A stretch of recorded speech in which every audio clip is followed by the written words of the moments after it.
Good day, and thank you for standing by. Welcome to the Lendingtree Inc. Fourth Quarter 2021 Earnings Conference Call. At this time, all participants are in a listen-only mode. After the speaker's presentation, there will be a question-and-answer session. To ask a question during the session, you will need to press star one on your telephone. Please be advised that today's conference is being recorded. If you require any further assistance, please press star zero. I would now like to hand the conference over to your speaker today, Andrew Wessel, Vice President of Investor Relations. Please go ahead. Thanks, Dawn, and good morning to everyone joining us on the call this morning to discuss Lendingtree's fourth quarter 2021 financial results. On the call today are Doug Lebda, Lendingtree's Chairman and CEO, J.D. Moriarty, President of Marketplace and COO, and Trent Ziegler, CFO. As a reminder to everyone, we posted a detailed letter to shareholders on our investor relations website earlier today, and for purposes of today's call, we will assume that listeners have already read that letter and will focus on Q&A. Before I hand the call over to Doug to give his remarks, I want to remind everyone that during today's call, we may discuss Lendingtree's expectations for future performance. Any forward-looking statements that we make are subject to risks and uncertainties, and Lendingtree's actual results could differ materially from the views expressed today. Many, but not all, of the risks we face are described in our periodic reports filed with the SEC. We will also discuss a variety of non-GAAP measures on the call today, and I refer you to today's press release and shareholder letter, both available on our website at investors.lendingtree.com for the comparable GAAP definitions and full reconciliations of non-GAAP measures to GAAP. And with that, Doug, please go ahead. Thanks, Andrew, and thank all of you for who are joining us today.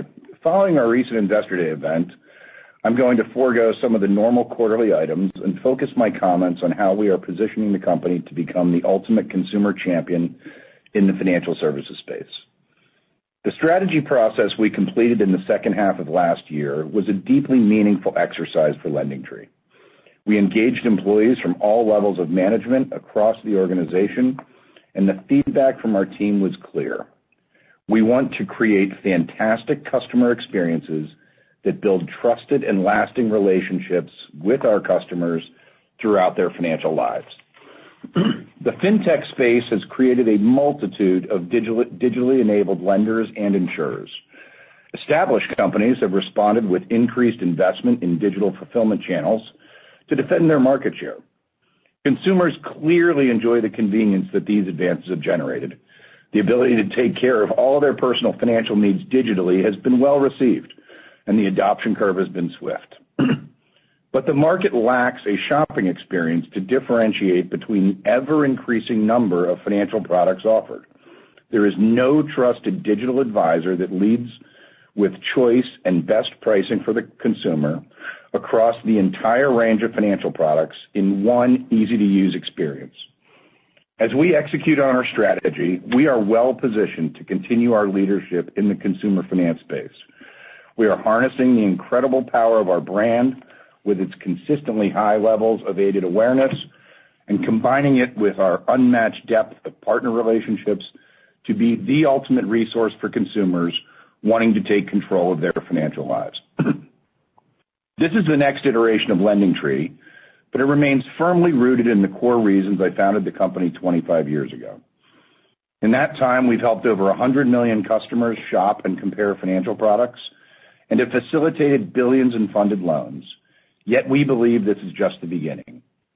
We're building on our legacy, strengthening our roots, and investing for growth. We are energized by the path we have ahead of us, and 2022 will be a critical year as we execute on this vision. I look forward to sharing our progress with you in the coming quarters. Now, operator, we're happy to open it for questions. If you have a question, please press star one on your telephone keypad. Your first question comes from Jed Kelly with Oppenheimer. Hey, great.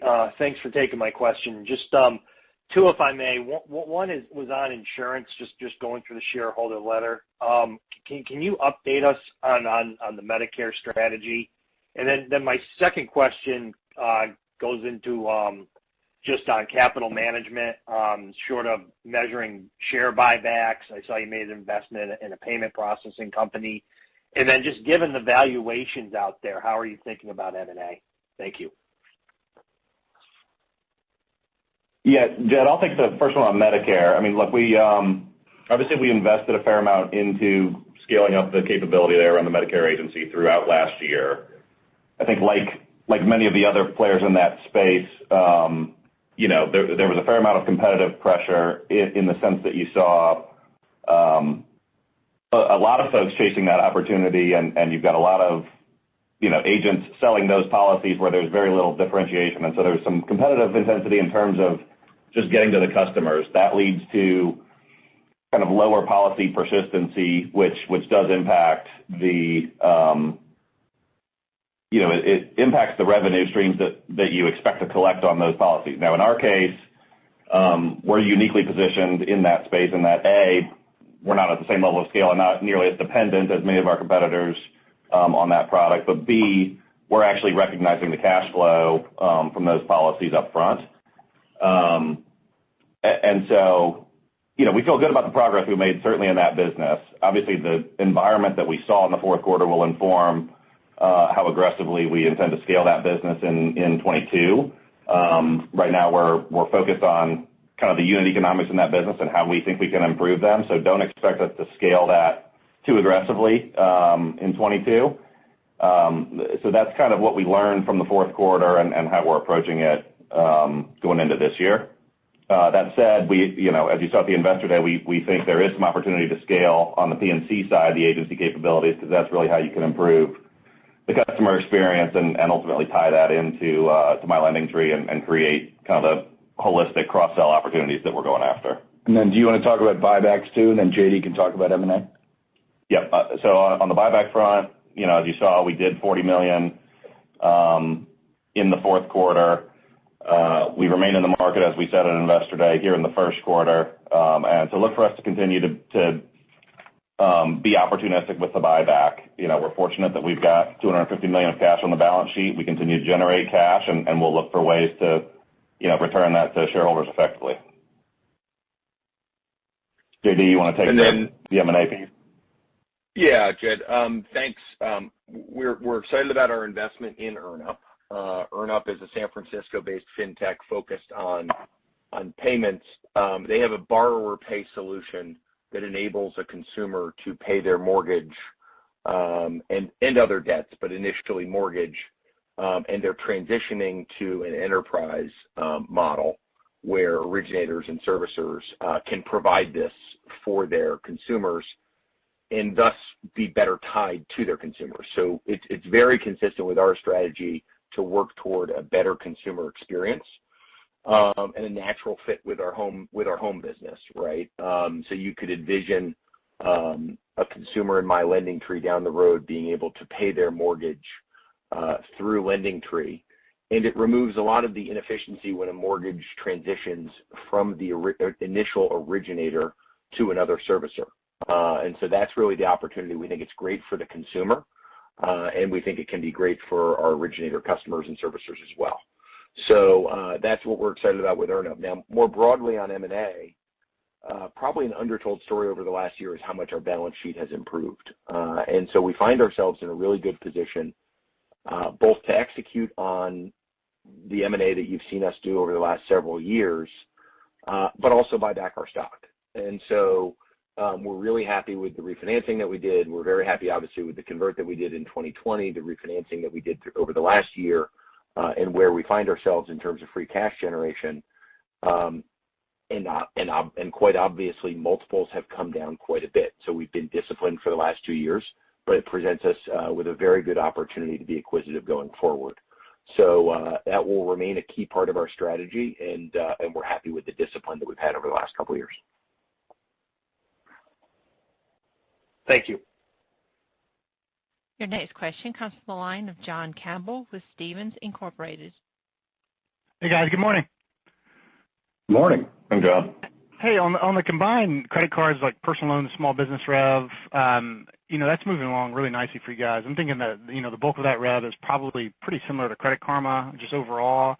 And it looks like you grew that kind of at the same rate sequentially. And then on the credit card side, it looks like you're faring better than NerdWallet. You know, there's obviously been some kind of share loss narrative out there with some investors. So I think at least with this quarter, it seems that seems to be defeated. But with all that said, can you guys talk to just kind of the main changes in the business that supported that type of recovery, and then maybe bigger picture, how you're feeling, just where you guys sit competitive position-wise versus your market peers? Sure, and it's a little different story with each of the three verticals. So John, it's JD. I'll take it. Small business has been a great business for us, recovered really nicely. We're really happy with the solution that we provide for not only small business owners, but for lenders as well. Personal loans and small business have something in common, which is we used the opportunity presented by, the difficulties of 2020. I think our network has just improved. And so if you look at the diversity of the lenders on the network, it's dramatically improved from 2019 levels. So while we've talked to you about revenue on a monthly basis and how personal loans in the fourth quarter, got back to 2019 levels, and small business got back to and exceeded 2019 levels, credit card's still not there, but you're seeing nice improvement. Now, I think in credit card, our biggest challenge, as we've talked about in the past, has been driving the margin, so we can track revenue improvement, and clearly issuers are back, which is great to see. But it's very competitive on the cost side. And so the way I think about it for credit card is there is improving the business, which we can do from marketing wins. We clearly need less dependence on paid search. Okay, so that is improving the business, and you could see the benefit of that in 2022, and we're pretty confident that we will see the benefit of that in 2022. Then there is what I would call fixing the business or building moats around it, and that's where we talk about TreeQual. And TreeQual will initially benefit credit card and personal loan most profoundly. If you think about what we want to do for a credit card issuer or a personal loan lender, it is not only bring them volume, but also bring them the customer that they want, right? And credit card in particular is focused on, don't just bring me card holders, don't just bring me customers, bring me the right customer.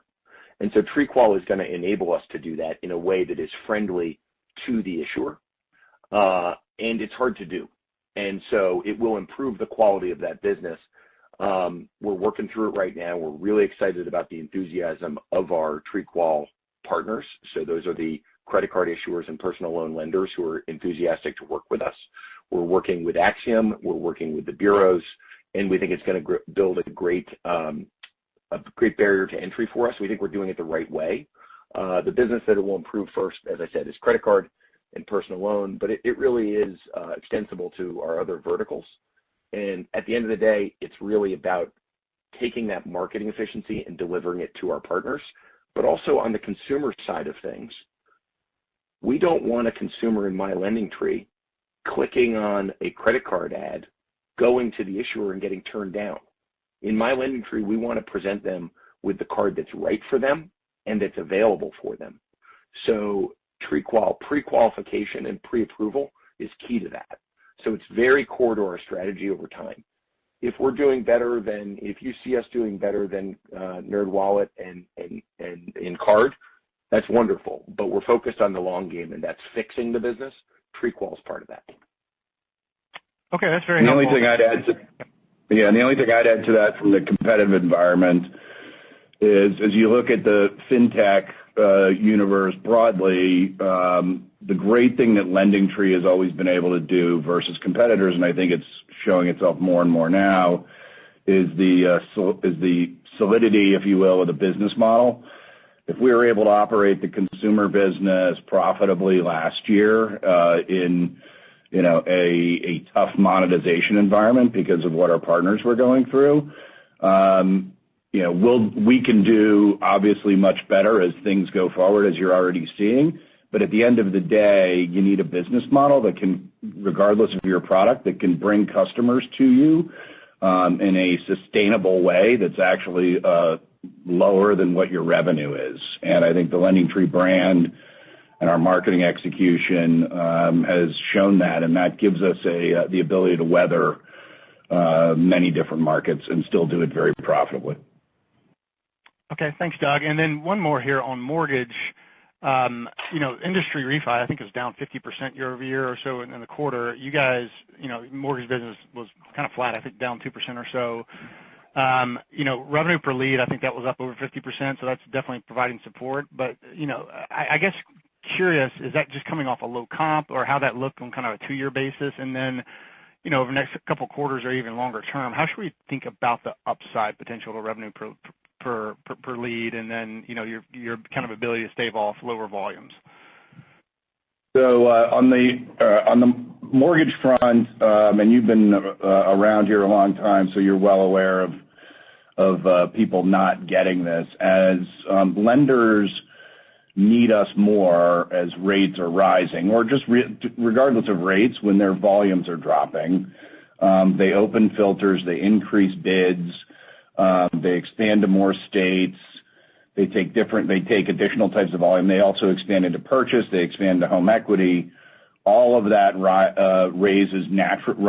makes your RPL naturally rise, which enables you to go market. And we were just talking about this yesterday at our board meeting.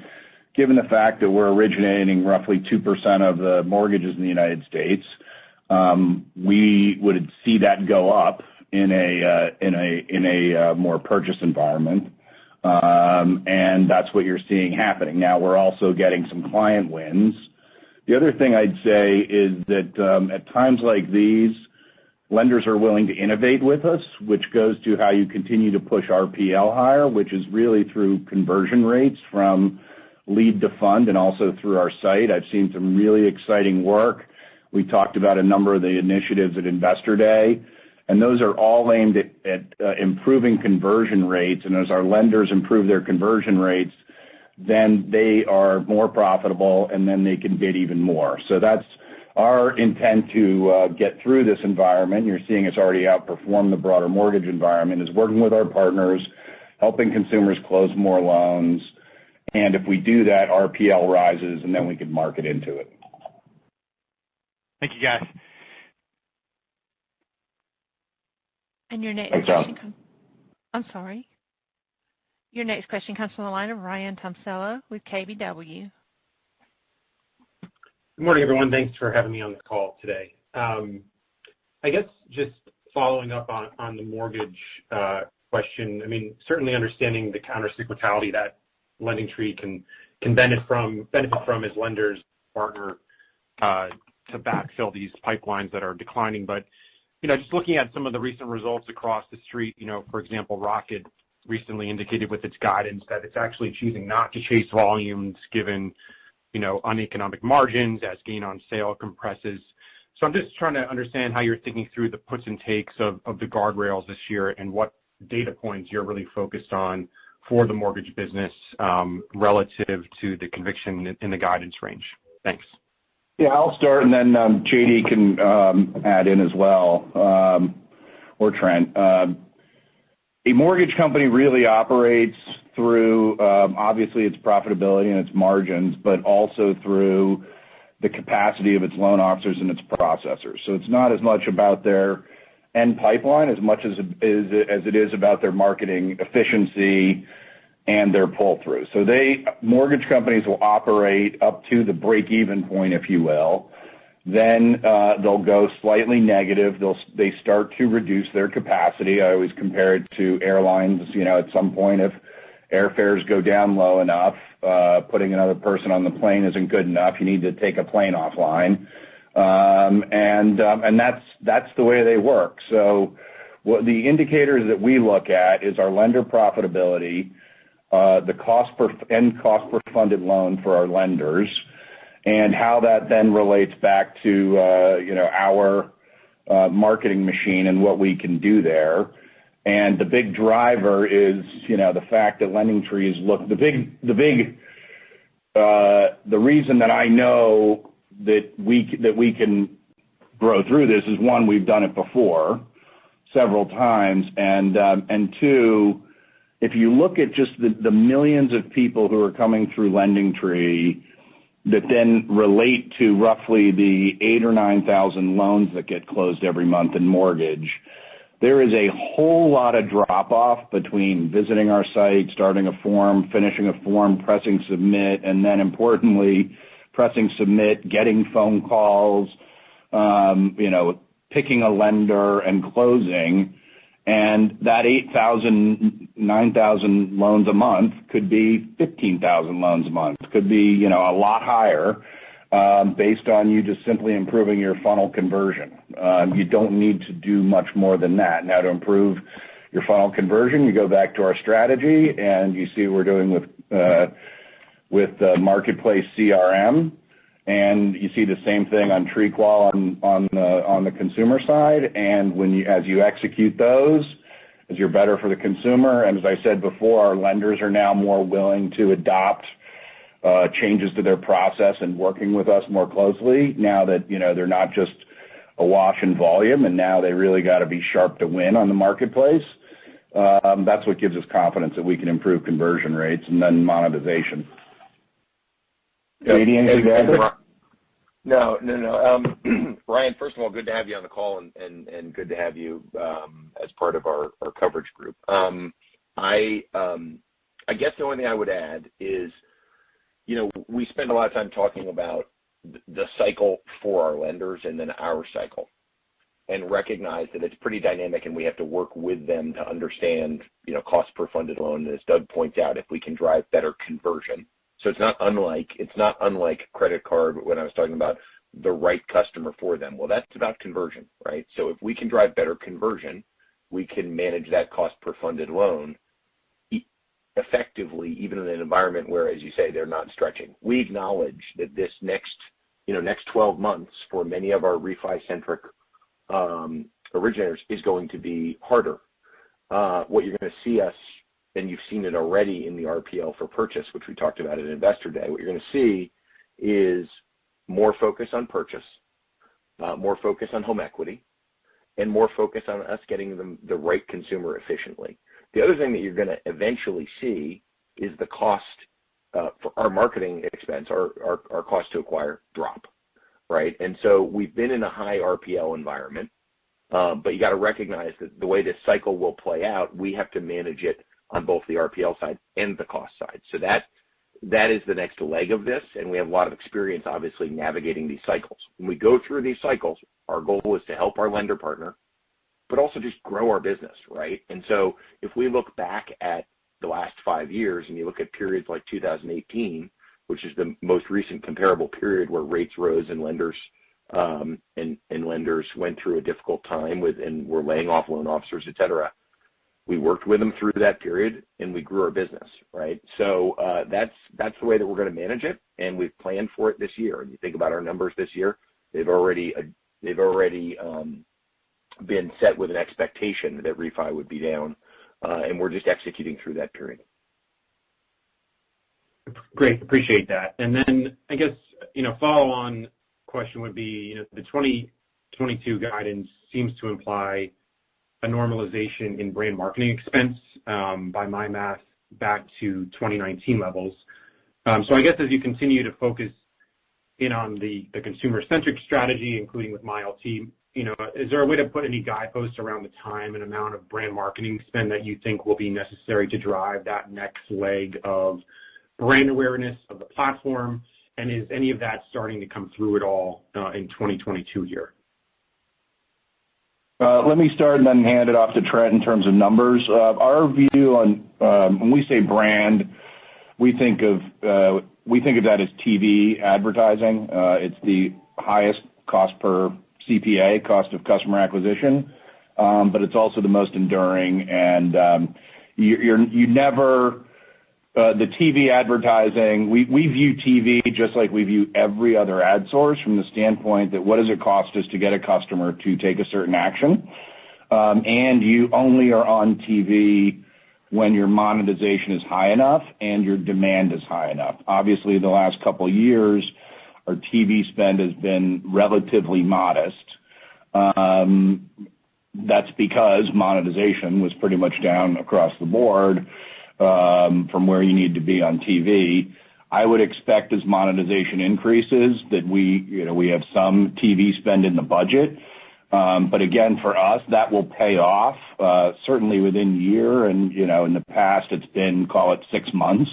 And as we do something like that, we would certainly let everybody know. But it's really baked in. We have a great handle on it. And what I would also say is, I wouldn't expect us to see us on TV until some of the consumer experience issues, which are right up in our strategy, get fixed to the point that we have a consumer experience that we think is best in class.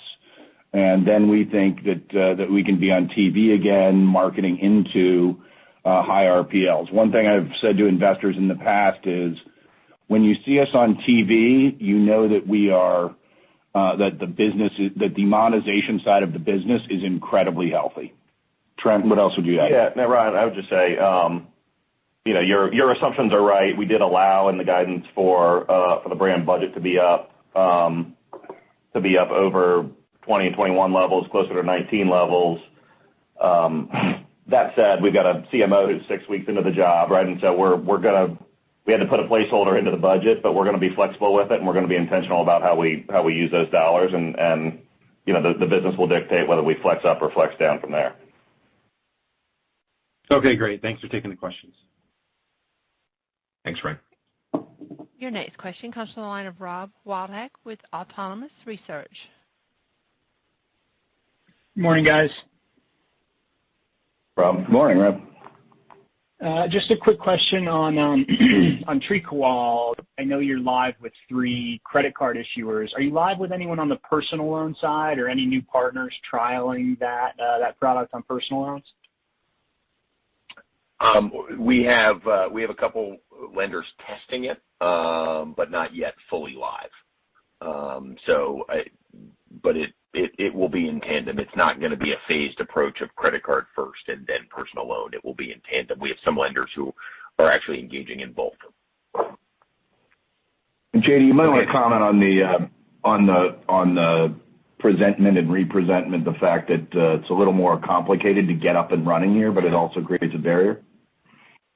Yeah, I mean, Rob, so there are some subtleties in terms of when we work with Axiom and we work with the bureaus. Each of our TreeQual partners has a different bureau, TransUnion, Equifax, Experian, that they want to work with. So we're working with those bureaus as to what is permissible in using their data store. So effectively, their list of pre-approved customers at Axiom, and when we can present a new offer to a consumer, that is initial presentment versus representment, meaning something that they otherwise get through direct mail. So there is some complexity here that we're working through, which, as I said, is work that I'm happy that we're doing, because I think it's complicated and embeds us more with our partners, and that's what we're focused on.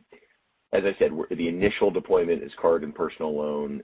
For some of our lenders, it will be actually in both products, and then we have certain issuers in card who don't want to work in that fashion. They have their own API that they want us to hit, so we're working with them as well. The good news is that universally there is great receptivity to this pre-approval notion, right? Because ultimately we're just delivering that marketing efficiency to our partners, and so we're really excited about the response to it. And I think also, if you think about the dynamics in both personal loan and credit card as we go into 22, we're in the right market to be presenting something new and interesting to our issuers, right? As opposed to a click-out model without a whole lot of qualification of the consumer.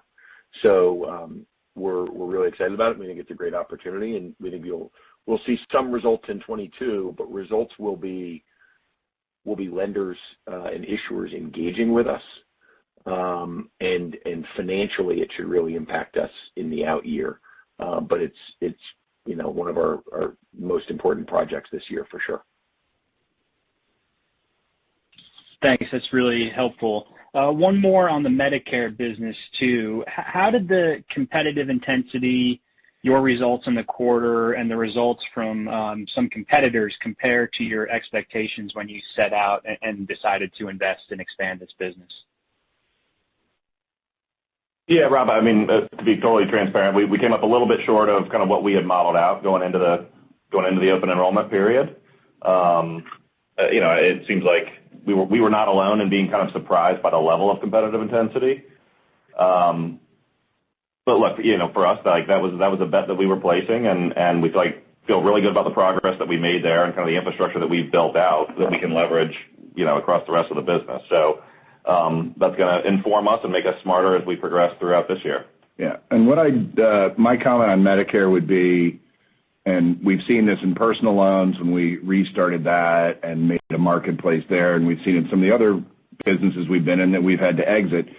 If there are a number of companies who want to reach consumers in an insurance product or a lending product, we can create a marketplace.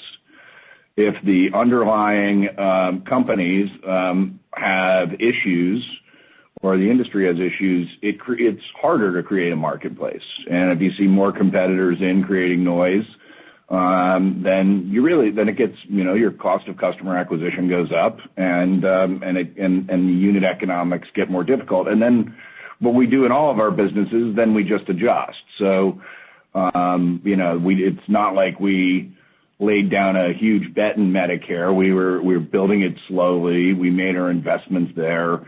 We think it's still a business that is sound, and it's also not one we're betting the farm on, but at the same time, the whole notion in insurance, if you think about it, and JD referred to this in credit card, the thing there is moving beyond simply calls, clicks, and leads to an agency business where you have a lifetime relationship with that customer, whether it's home insurance, auto insurance, Medicare insurance, or whatever other kind of insurance you can see.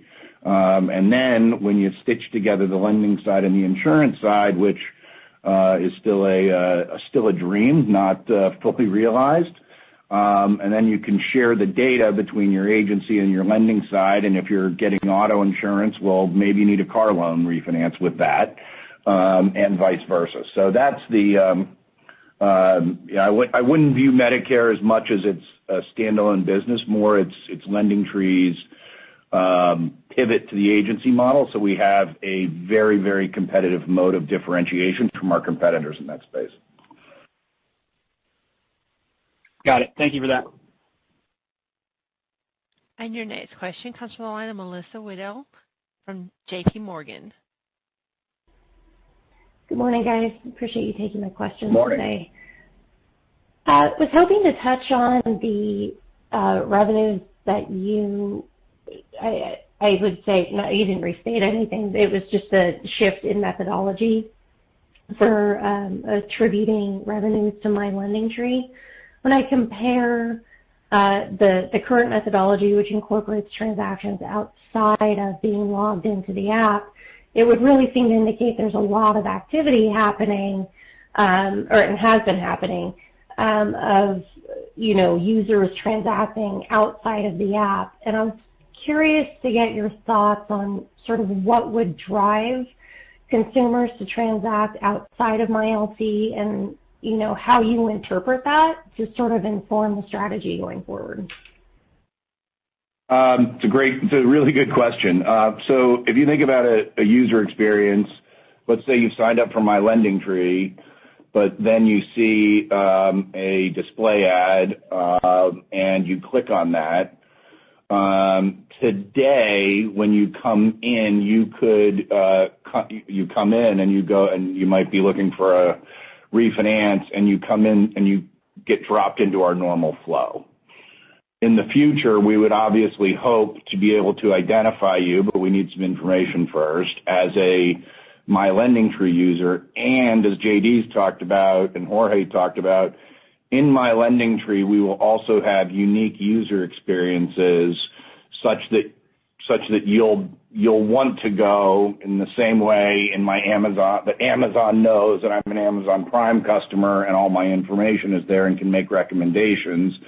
if perhaps I just went to Amazon.com. That's the way that I would think about it. But the thing that it tells me is that there's a lot of if you think of my Lendingtree as repeat business, what that change in methodology and that revenue shows you is that you've got people who have signed up for my Lendingtree, use this for something, and they want to come back for something else.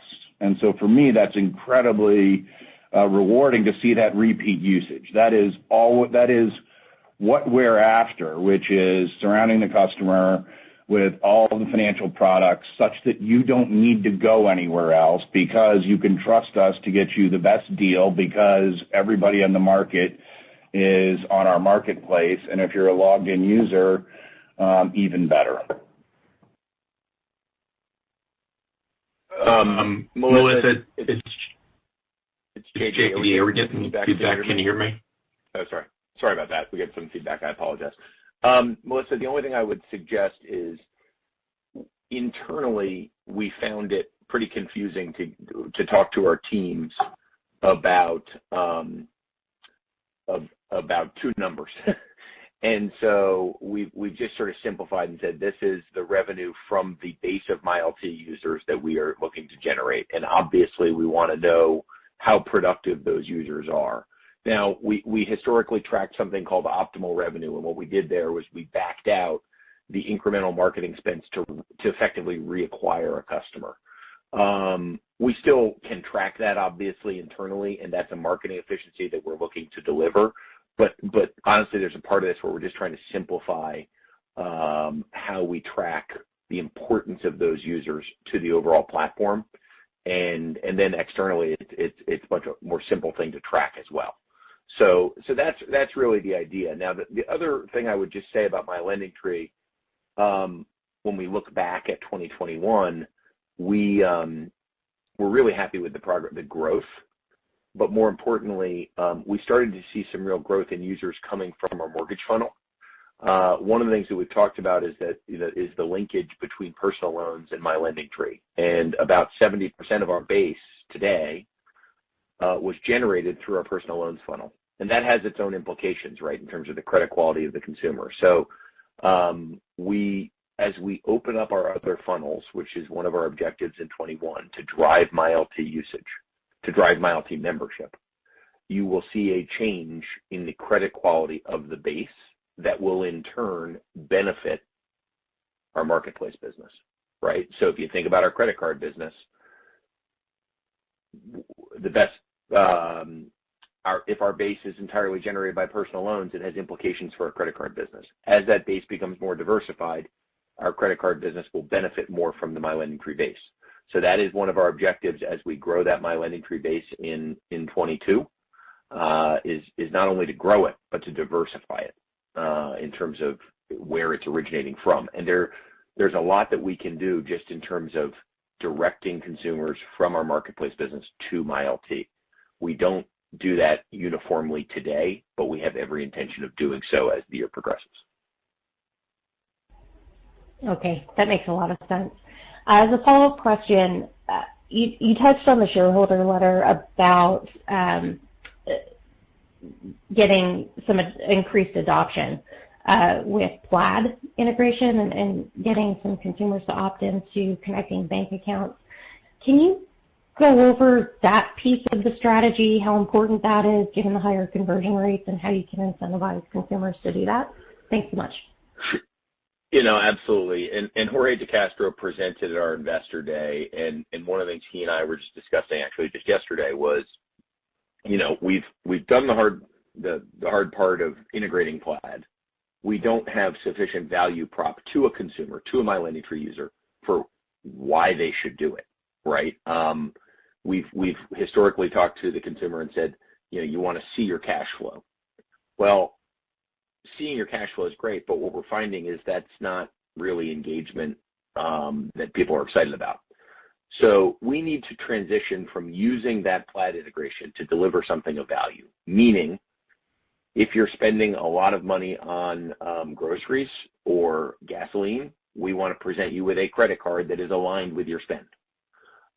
So it is going to be tied to something of value for the consumer from a shopping perspective, from a saving perspective, not simply look at your cash flow. So we've had good success getting new MyLT signups to link their Plaid accounts. We've had frustrating times trying to go back to the existing base and give them a reason to link their accounts. We need to have a very clear value prop as to the why. And as we work on transitioning My Lendingtree from a free credit score app to a digital advisor, that is part of the strategy. It's all about that value prop and making sure that somebody understands what's in it for them to link their accounts. So it's going to be very much tied to what they're going to see. That's helpful. Thanks so much. Thanks.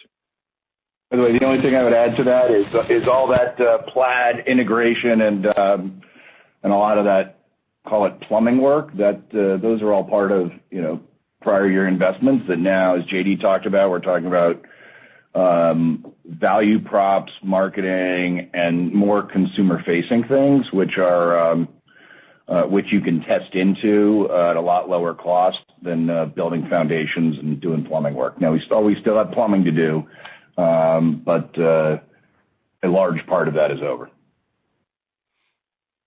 And your next question comes from the line of Mike Grondahl with Northland Securities. Yeah, hey, thanks, guys. At a high level, could you talk about revenue visibility you have today versus sort of the historical visibility you've had for revenue? Has it changed much? Yeah, Mike, I'll take that one. One of the things I would say is one of the things that helps us greatly with regard to visibility for each of our businesses is kind of the diversity and the health of the network. And JD hit this subtly earlier, but one of the things we're seeing as we've kind of ebbed through, a cycle in mortgage over the last couple of years, certainly a cycle and a rebound in the consumer segment, and now we're dealing with a bit of a different cycle in insurance, is kind of coming out of each of those cycles.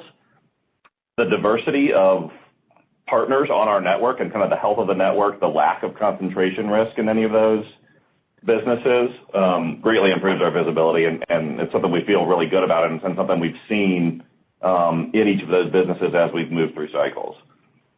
Obviously, there's macro risk and different cyclical risk in each of these segments that you got to be mindful of. But the health of the network is something that we are proud of, and it does truly give us kind of greater visibility and less volatility in the numbers day to day.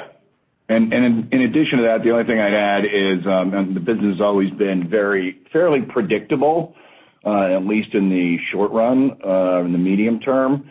But the cash flow or EBITDA visibility, while your revenue can sometimes be volatile based on what's going on in the market, your marketing cost to acquire customers typically moves in tandem, sometimes with a little lag, sometimes a little forward. But your customer acquisition costs also move with that, which enables the model to be very durable and resilient during whatever market we see. Got it. And then secondly, as you think about your outlook for 22, what are the two items that maybe you have the most uncertainty about, or that cause you a little bit of stress that something has to fall into place for it? Any two things stick out there? Yeah, Mike, I mean, obviously we've been conservative with regard to our expectations in mortgage. The guidance, I think, sufficiently allows for refi to be down as expected, and our business will be down. It'll be down less than the market is, and we have pretty strong conviction in that. At the same time, we do expect purchase and home equity to kind of pick up some of the slack as it relates to the home segments. We feel good about that. The insurance business, obviously, the speed of recovery in that business, there's some variability in that. That said, we're already seeing pretty good trends here in the first quarter. That business, we expect to bounce back really nicely from a revenue standpoint, Q4 into Q1. And so we feel pretty comfortable about the plan there. And then, the consumer businesses continue to hum and get better every quarter. Candidly, if anything, what I would say is that our guidance does not assume any massive incremental improvement from a lot of the strategic initiatives that we've been talking about, and that's where our focus is. And so to the extent we can get those things to start clicking and humming, we feel like there could be some upside if those things hit. Yeah, I think Trent hit it with the insurance comeback, but that's, as we've looked at it and dug into it, it's a timing issue. So could it be a little later? Sure. And then, you're talking about a guidance, but at the same time, the business is still really healthy and it's coming back. So whether it comes back in 1 month or 2 months or 3 months, that's somewhat dependent on, insurance carriers getting approvals from states. But what we're hearing from the market, from our carriers, is that they're chomping at the bit once their new rates get approved, that they want to be back partnering with us. And we've got, just even the last couple of weeks, we've got a couple significant client sort of win backs in terms of volume. And so we're starting to see it already, and it's really just a matter of time. But from a guidance perspective, I think that's probably the biggest, quote unquote, uncertainty. Got it. Okay. Hey, thanks for the insight. Thank you. Bye. And there are no further questions. Great. So I'll just give some closing remarks, and then we'll look to see you all next quarter. First of all, thank you all for your time and attention. We really appreciate and cherish the relationship with our shareholders and with our analysts. And we appreciate your support, and we also appreciate your comments and you all pushing us. What I'd say is this, as I think about our quarter and where we are, and particularly coming off of 2 years of COVID, I feel that our strategy is incredibly solid and sound. We took a lot of time doing it. We did a lot of research, and we have a united company behind it. Second, the execution of that strategy is working. It's working at all levels. It's working all across the company, from process to how we're changing the way we do things to a commitment to the customer. Third, I'd say that our employees are energized. People are ready to get back to work. They're ready to continue to build great products. We're ready to see this market continue to evolve. We feel very confident in our leadership position, and our employees are fired up. And then fourth, our brand is strong. And I believe it's never been stronger. And as we've seen other companies come and go over the years, and we've had another recent spat of those, it just shows you the strength of the Lendingtree brand that's been built up over 25 years and billions of dollars in ad spend. All that adds up to us winning. And who are we winning for? We want to win for our partners to grow with us, to grow your business with us, to build an enduring business around us. We want to win for consumers, to save money through us, to give you the right and quick answer to save you money, to help you build a better financial life. And if we do both of those things, we think there is tremendous shareholder value to be added for all of you and for our shareholders. Thank you very much for your time. We look forward to talking to you soon, and have a fantastic day. Thank you. Thank you for participating in today's conference call. You may now disconnect.